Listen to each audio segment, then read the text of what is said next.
Okay, just give me a minute. I hope आप सभी अच्छे होंगे। चलो अपन शुरू करते हैं। ग्रेविटी चैप्टर है, ग्रेविटी चैप्टर का क्वेश्चन नंबर 13 है, इसको अपन को सॉल्व करना है। ओके, क्वेश्चन नंबर 13 में पूछा गया है, एक गेंद को ऊर्ध्वाधर दिशा में ऊपर की ओर 49 मीटर पर सेकंड के वेग से फेंका जाता है। परिकलन कीजिए। क्या परिकलन करना है? अधिकतम ऊंचाई जहां तक गेंद पहुंचती है। ओके, वो कह रहा है कि पहले हमें बताओ कि ये गेंद कितनी ऊंचाई तक जाएगी, कितनी हाइट पकड़ेगी। ठीक है। और दूसरा क्वेश्चन हमसे पूछ रहा है कि पृथ्वी की सतह पर वापस लौटने में लगा कुल समय। अपन को पूछ रहा है टी। अच्छा, ऐसी क्वेश्चन को सबसे पहले सॉल्व करने के लिए याद रखना, गति के तीनों नियमों को एक बार अच्छे से पढ़ लेना। और जहां पे गति के तीनों नियमों में जहां पर ए लिखा हुआ होगा, त्वरण लिखा हुआ होगा, उसको रिप्लेस कर देना किससे? जी से, क्योंकि त्वरण जो होता है वो ही ग्रेविटी बनता है ना आगे चल के। अगर त्वरण जो है, किस लिए, मान के चलो मैंने कोई वस्तु ऊपर फेंकी है, ओके, जब वो नीचे की तरफ गति करेगी तो उसमें क्या त्वरण जन्म होगा। त्वरण क्या है? बेसिकली ग्रेविटी की वजह से वस्तु नीचे गिर रही है। तो अपन क्या करते हैं, मोशन के समीकरणों को घुमा फिरा के लिख देते हैं। ओके, तो मोशन के तीनों समीकरण पता होने चाहिए, सबसे इंपॉर्टेंट है ये। चलो अपन क्वेश्चन पे आते हैं और देखते हैं क्या है। अपन को दिया क्या गया है, गिवन क्या है, दिया गया है। क्या क्या दिया गया है? अपन को दिया गया है सबसे पहले प्रारंभिक वेग। प्रारंभिक वेग, प्रारंभिक वेग कितना दिया गया है? प्रारंभिक वेग बोलेंगे यू। यू बराबर दिया है उन्होंने 49 मीटर पर सेकेंड। क्योंकि क्या है, बॉल को जो है नीचे से फेंका जा रहा है, किस रेट से? 49 मीटर पर सेकेंड की स्पीड से फेंका जा रहा है ऊपर की ओर। ओके, अब और क्या दिया गया है? प्रारंभिक वेग दिया गया है। अंतिम वेग हम निकाल सकते हैं। कैसे निकाल सकते हैं अंतिम वेग भी? कि मान के चलो बॉल को नीचे से ऊपर की तरफ फेंका गया, ओके, और बॉल जो है ट्रेवल कर करके ऊपर चली गई। ठीक? ऊपर जाके एक जगह तो आएगी जब ये बॉल रुक जाएगी, और वहां से ये क्या करेगी, नीचे की तरफ चलना प्रारंभ होगी। तो ऊपर जाके रुकेगी ना कुछ टाइम के लिए, तो वहां पे अंतिम वेग मेरा क्या हो जाएगा? जीरो हो जाएगा। ओके, चलो। और हमें बताया गया है किसके बारे में? गुरुत्वीय त्वरण के बारे में।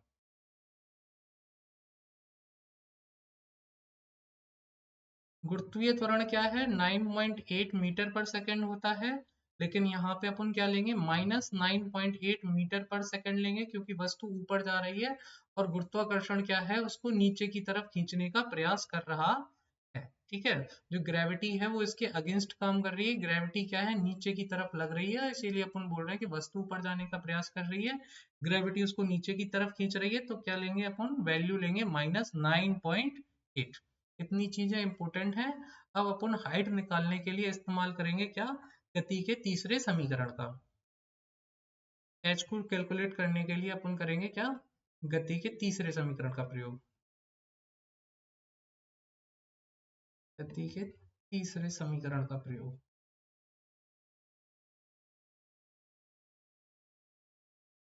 चलो, हमें नॉर्मली गति का तीसरा समीकरण पता है। अपन लिखते हैं वी स्क्वायर बराबर u square plus 2a s।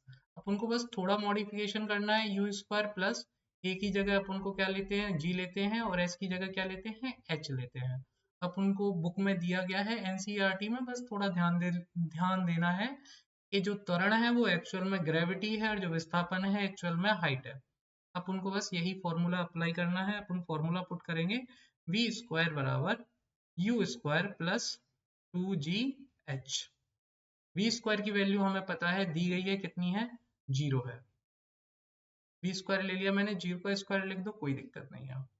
You square हमें दिया गया है 49, 49 का स्क्वायर। यू दिया गया है 49, ये मैंने कर दिया 49 का स्क्वायर प्लस 2 जी। जी की वैल्यू कितनी है? -9.8 है ना। अपन क्या लगाएंगे? -9.8। और एच अपन को पता ही करना है कि एच है क्या। जीरो का स्क्वायर कितना हो जाएगा? जीरो हो जाएगा। 49 का स्क्वायर होता है 2401, प्लस, प्लस नहीं आएगा यहाँ पे, माइनस का चिन्ह आएगा अगर ये कोष्टक खुलेगा, सॉरी।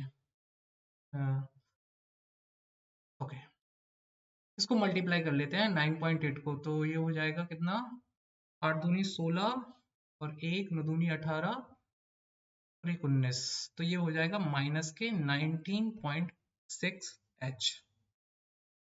ओके, अपन बस इसको मल्टीप्लाई कर रहे हैं। ओके, इसको मल्टीप्लाई कर लेंगे और माइनस का चिन्ह बाहर आ जाएगा, ये माइनस होगा, ठीक है, माइनस में जाएगी वैल्यू। ओके, अपने पास ये वैल्यू आ गई, 49 का स्क्वायर 2401 हो गया, माइनस 19.6 H हो गया। अब अपन क्या करेंगे, अपन करेंगे पक्षांतर।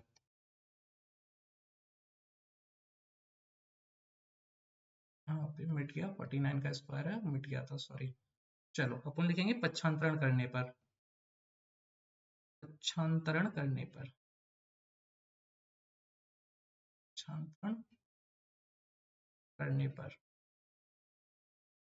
पक्षांतरण करने पर क्या होगा, ये माइनस का 19.6 है, इस साइड आएगा तो ये क्या हो जाएगा, प्लस का हो जाएगा, और ये मेरे पास है 2401।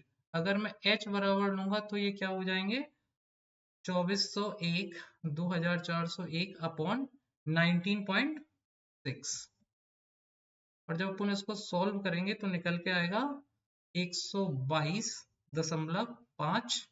ये अपनी क्या निकल के आ जाएगी, h, यानी हाइट निकल कर आ जाएगी। आई होप यहाँ तक कोई प्रॉब्लम नहीं है, इजी है। ये मेरी क्या निकल के आ गई, अधिकतम ऊंचाई निकल के आ गई।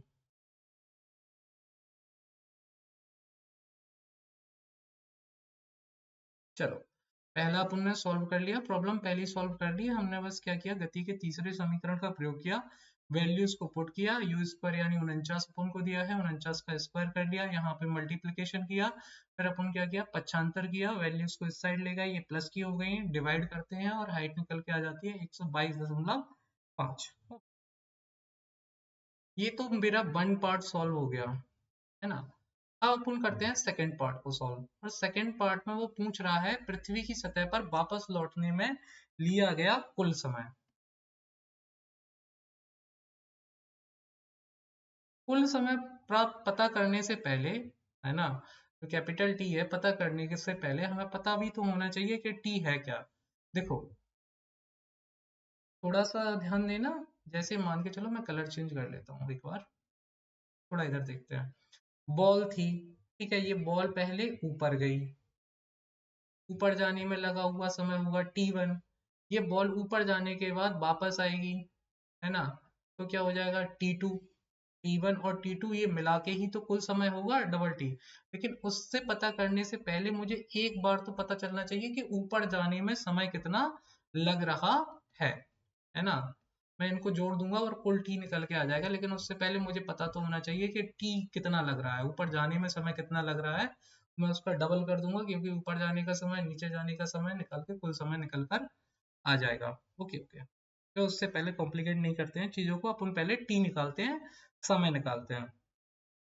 और समय निकालने के लिए हमें पता होना चाहिए कौन सा नियम, गैस करो बेटा, कौन सा नियम लगेगा, गति का पहला समीकरण, है ना। कौन सा लगेगा, गति का पहला समीकरण, जो कहता है v बराबर u प्लस एटी। एटी की जगह क्या हो जाएगा, gt, ठीक है। अपन को पता है v की वैल्यू कितनी है, 0। u की वैल्यू अपन को पता है, दी गई है, कितनी दी गई है, 49, प्लस यहाँ पे क्या हो जाएगा, -9.8 t, हम माइनस में ले रहे हैं। अपन और क्या लिख सकते हैं, 0 बराबर 49 का 49 रहेगा।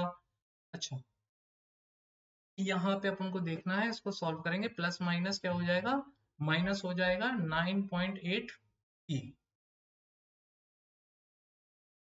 फिर से कर लो पक्षांतरण, अब कुछ बचा ही नहीं है, ये जीरो की तो वैल्यू है ही नहीं, पक्षांतर कर लेते हैं, है ना। तो अपन लिखेंगे पक्षांतरण करने पर,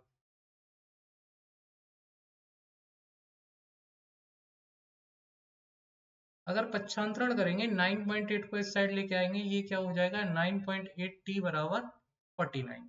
यहाँ तक किसी को कोई दिक्कत नहीं है। अपन फिर क्या लिख सकते हैं, t बराबर 49 डिवाइडेड बाय 9.8, है ना। ये दशमलव को हटा देना, पर जीरो लगा देना, ऐसे करके काटते चले जाओ। ये पहले कितने से कट रहा है, देखना जरा एक बार, ये कटेगा, पहले 2 से काट के देखते हैं।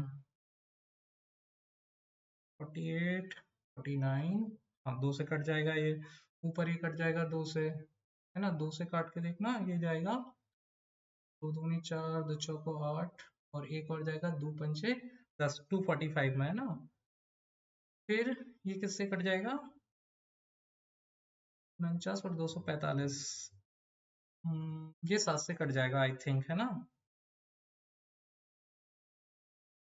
बस जाएगा इधर 30, कुल मिला के डिवाइड कर लेना, देख लेना अपने हिसाब से, 5 निकल के आएगा, 5 सेकेंड, ठीक है। अगर अपन इसको देखेंगे 49, ठीक है, हाँ ठीक है, 7.35, 5 सेकेंड निकल के आएगा, ओके ओके। अपन देखेंगे कि वायु का प्रतिरोध तो अपन को दिया नहीं गया है क्वेश्चन में, किसी ने नहीं बताया कि कोई रेजिस्टेंस है। अगर वो देते कि ऊपर से नीचे तक वस्तु आ रही है और उसमें कोई रेजिस्टेंस है, उसमें कोई प्रतिरोध है, तो फिर अपन को कैलकुलेशन करने में समय लगता। लेकिन अब चूंकि उन्होंने प्रतिरोध नहीं दिया गया है, तो अपन लिखेंगे t बराबर, ऊपर जाने में लगा समय 5, नीचे आने में लगा समय 5, और ये कुल कितना निकल के आ जाएगा, 10 सेकेंड। ये अपना क्या हो जाएगा, आंसर। और बस अपन को यही करना है। थैंक यू सो मच, और आप क्लास को बंद कर सकते हो।